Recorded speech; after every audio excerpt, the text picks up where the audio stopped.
श्री पाराशर स्मृति दूसरा अध्याय कलयुग में ग्रस्त के आवश्यक कर्मों का वर्णन। इसके उपरांत कलयुग में ग्रस्त के कर्म, आचार और यथाशक्ति चारों वर्ण तथा चारों आश्रमों का मिश्रित धर्म जिस भांति पराशर जी ने कहा है उसे वर्णन करते हैं। षट कर्म में नियुक्त हुआ ब्राह्मण खेती करता हो, वे क्षुधा तृषा से व्याकुल हुए बैल को हल में ना जोड़े, और जो बैल अंगहीन हो, रोगी हो, उसे भी हल में ना जोते। नपुंसक बैल को भी हल में ना जोते। जिसके अंग दृढ़ हो, रोमहीन, तृप्त, पुष्ट और नपुंसकता रहित ऐसे बैल को मध्याह्न तक जोत कर कार्य ले, अधिक कार्य ना ले। इसके पीछे स्नान आदि करे।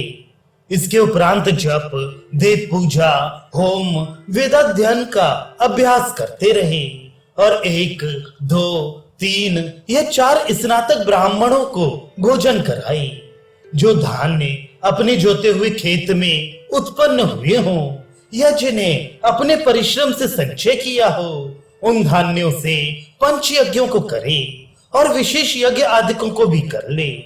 ब्राह्मणों को उचित है कि तिल, संपूर्ण प्रकार के रस तथा लौह, लाक्ष आदिक फल, पुष्प, नील या रक्त वर्ण के वस्त्रों को ना बेचे।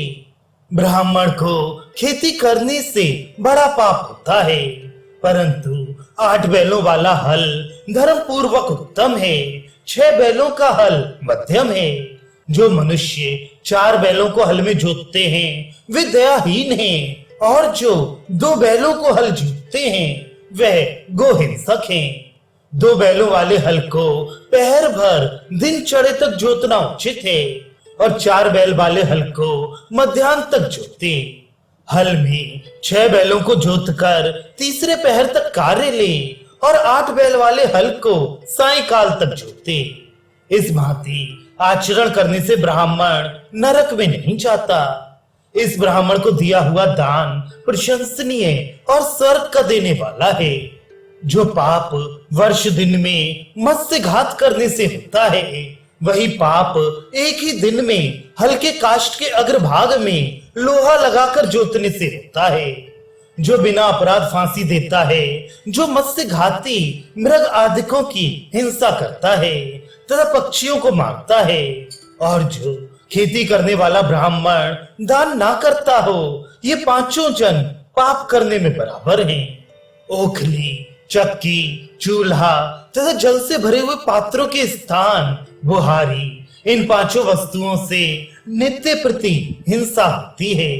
यदि गृहस्थ नित्य नियम से बलि, वैश्य, देव और देवता की पूजा करता रहे, अतिथियों को भिक्षा दे और भोजन करने से पहले रसोई में के संपूर्ण पदार्थों को थोड़ा थोड़ा गोग्रास भी आदर सहित देता रहे, तथा देव पितरों के निमित्त भी 16 ग्रास की हंतकार निकालकर सुपात्र ब्राह्मण तथा गौ आदि को दे, तो उस गृहस्थ को उपरोक्त हिंसाओं के दोष नहीं लगते।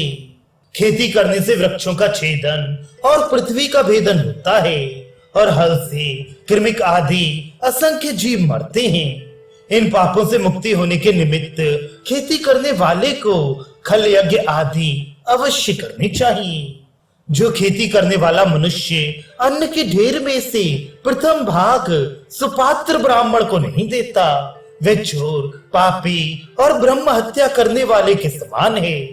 राजा को 6ठा भाग और देवताओं को 21वां भाग खेती करने वाले को देना उचित है, और ब्राह्मण को 30वां भाग दे, तो वह समस्त पापों से मुक्त हो जाता है। यदि खेती करने वाला क्षत्रिय हो तो वह भी इसी भांति करे, अर्थात देवता, ब्राह्मण आदि को भाग दे। वैश्य शूद्र भी खेती, वाणिज्य और शिल्प कर्म को करे। जो शूद्र, ब्राह्मण, क्षत्रिय, वैश्य इनकी सेवा को छोड़कर निषिद्ध कर्म करते हैं, उनकी अवस्था अल्प होती है और वे निसंदेह नरक को जाते हैं। चारों वर्णों का सनातन धर्म यही है।